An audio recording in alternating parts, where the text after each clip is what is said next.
16 नवंबर 1991 हर दिन की तरह मुंबई शहर अपनी रोजमर्रा की जिंदगी में डूबा हुआ था। लोकल ट्रेनों की भीड़, सड़कों पर हॉर्न की आवाजें और ऊंची ऊंची बिल्डिंग्स में काम करने वालों की हलचल सब कुछ सामान्य था। लेकिन अंधेरी वेस्ट के लोखंडवाला कॉम्प्लेक्स में उस दोपहर कुछ ऐसा होने वाला था जो मुंबई के क्राइम वर्ल्ड के लिए इतिहास बनने वाला था। उस दौर में मुंबई अंडरवर्ल्ड अपने सबसे खतरनाक फेज से गुजर रहा था। दाऊद इब्राहिम की डी कंपनी का दबदबा हर गली, हर धंधे तक फैला हुआ था। लेकिन इसी अंडरवर्ल्ड में कुछ ऐसे नाम उभर रहे थे जो न दाऊद से डरते थे और न पुलिस से डरते थे। इन्हीं नामों में एक नाम माया डोलस और दूसरा नाम दिलीप बुवा का था। ये वो गैंगस्टर थे जिन्होंने प्रोटेक्शन रैकेट, एक्सटॉर्शन और दिन दहाड़े हत्याएं करके पूरे सिस्टम को खुली चुनौती दे रखी थी। ऐसे में मुंबई में खुलेआम गोलीबारी और आम लोगों में फैलता डर मुंबई पुलिस के लिए इज्जत का सवाल बन चुका था। इसी बीच 16 नवंबर 1991 की सुबह मुंबई पुलिस की एंटी टेररिज्म स्क्वाड को खबर मिलती है कि लोखंडवाला कॉम्प्लेक्स की स्वाति बिल्डिंग के फ्लैट नंबर 5 में माया डोलस और दिलीप बुवा अपने साथियों के साथ छिपे हुए हैं। इसके बाद एसीपी ए खान के नेतृत्व में पुलिस मौके पर पहुंचती है और स्वाति बिल्डिंग को चारों ओर से घेर लिया जाता है। पुलिस लाउडस्पीकर से उन्हें सरेंडर करने को कहती है, लेकिन गैंगस्टर्स गोलीबारी शुरू कर देते हैं, जिसके जवाब में पुलिस भी फायरिंग करने लगती है। इससे लोखंडवाला कॉम्प्लेक्स की शांत दोपहर कुछ ही सेकंड में युद्ध के मैदान में बदल जाती है।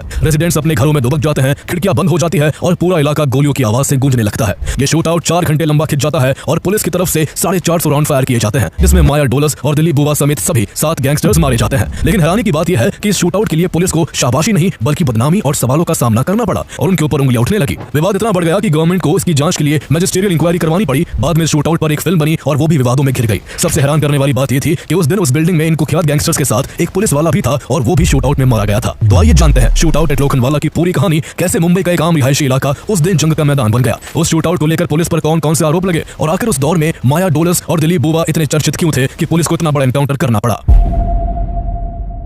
इस कहानी का सबसे अहम किरदार माया डोलस था। माया डोलस का असली नाम महेंद्र डोलस था, जिसका जन्म 15 अक्टूबर 1966 को मुंबई के सैन कोलीवाड़ा की चॉल्स में एक गरीब परिवार में हुआ था। माया डोलस के पिता चाहते थे कि वो पढ़ लिख कर नौकरी करे और इज्जत की जिंदगी जिए, इसलिए 10th के बाद माया डोलस ITI करने लग गया। हालांकि उसका मन पढ़ाई में बिल्कुल भी नहीं लगता था। उस समय मुंबई में अंडरवर्ल्ड का दौर था और क्राइम आम बात थी। माया डोलस जिन इलाकों में बड़ा हो रहा था, इस इलाके के चौल में कई बड़े गैंगस्टर्स पुलिस से बचने के लिए छिपते थे। इसी वजह से माया डोलस बचपन से ही इन क्रिमिनल्स और गैंगस्टर्स को देखता रहा था और उसे क्रिमिनल वर्ल्ड काफी फैसिनेटिंग लगता था। ऐसे में जैसे जैसे उसकी एज बढ़ी, वो क्राइम की तरफ बढ़ता चला गया। साल 1982 में ITI कोर्स पूरा करने के बाद उसने आगे पढ़ाई नहीं की और लोकल गुंडों के साथ मिलकर छोटे मोटे क्राइम्स करने लगा। इसी बीच जब वो सिर्फ 16 साल का था, अभी उसके बेखौफ अंदाज को देखते हुए उसे अशोक जोशी की गैंग ने अपने साथ जोड़ लिया। अशोक जोशी की गैंग का उस दौर में कंजूर मार्ग से लेकर विक्रोली तक दबदबा था। इसी गैंग में काम करते हुए माया डोलस पहली बार अच्छे से क्राइम की बारीकियों से वाकिफ हुआ। आगे चलकर उसने अशोक जोशी के लिए कई एक्सटॉर्शन रैकेट्स चलाए, जहां वो बिजनेसमैन, बिल्डर और दूसरे अमीर लोगों को कॉल पर धमकाकर हफ्ता वसूलता था। अशोक जोशी की गैंग की उस समय बायकला कंपनी नाम की गैंग से अच्छी दोस्ती थी, जिसके रमा नायक और बाबू रेशम लीडर थे। बायकला गैंग की उस समय मुंबई के कई इलाकों में तूती बोलती थी और उसके लिए अरुण गवली, सदा पावले, किरण वालावालकर, चंद्रशेखर मिराशी और अशोक चौधरी जैसे गैंगस्टर्स काम करते थे। इसी गैंग में दिलीप बुवा नाम का एक शार्प शूटर भी था, जो अपने शूटिंग स्किल्स के लिए काफी मशहूर था। दिलीप बुवा उन चुनिंदा शार्प शूटर्स में से एक था जिसे AK-47 राइफल चलाने में महारत हासिल थी, जो उस समय बेहद रेयर थी। वो बहुत ही शांत लेकिन खूंखार किस्म का गैंगस्टर था। उसने एक बस स्टैंड पर खड़ी 2 लड़कियों को सिर्फ इसलिए गोली मार दी थी क्योंकि उसे लगा कि वो उस पर हंस रही है।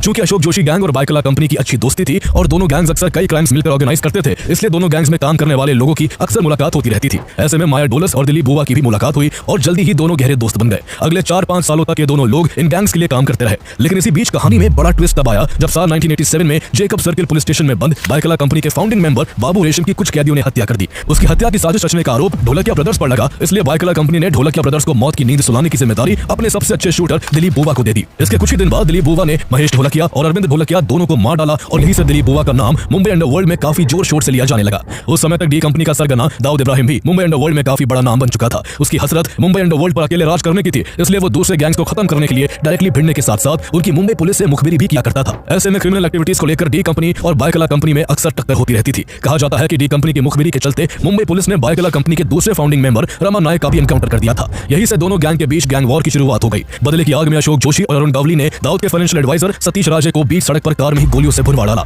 लेकिन यह बदला अशोक जोशी और अरुण गवली को बहुत भारी पड़ा। दाऊद के इशारे पर उसके राइट हैंड छोटा राजन ने अपने गुर्गों के साथ मिलकर अशोक जोशी की गाड़ी पर करीब 180 राउंड की अंधाधुंध फायरिंग कर अशोक जोशी समेत उसके 3 दोस्तों को मार डाला। इसके बाद दाऊद ने अरुण गवली के बड़े भाई किशोर गवली की भी हत्या करवा दी। इस तरह बायकला कंपनी और अशोक जोशी गैंग काफी कमजोर हो चुकी थी और अब इनको संभालने की जिम्मेदारी अकेले अरुण गवली पर आ गई थी। बायकला कंपनी और अशोक जोशी गैंग को कमजोर पड़ता देख माया डोलस और दिलीप बुवा छोटा राजन के कांटेक्ट में आ गए और उसके कहने पर उन दोनों ने डी कंपनी को ज्वाइन कर लिया। माया डोलस और दिलीप बुवा में भले ही गहरी दोस्ती थी, लेकिन दोनों का किरदार एक दूसरे से काफी अलग था। जहां माया अग्रेसिव था और हर वक्त गालियां बकता रहता था, वहीं दिलीप बुवा का बेहद शांत स्वभाव था। एक तरफ जहां माया डोलस को पावर की भूख थी और पावर का शो ऑफ करना बहुत पसंद था, तो वहीं दूसरी ओर दिलीप बुवा साइलेंट एक्शन में भरोसा करता था और काम को खत्म कर चुपचाप अपना हिस्सा लेकर आगे बढ़ जाता था। दोनों एक दूसरे के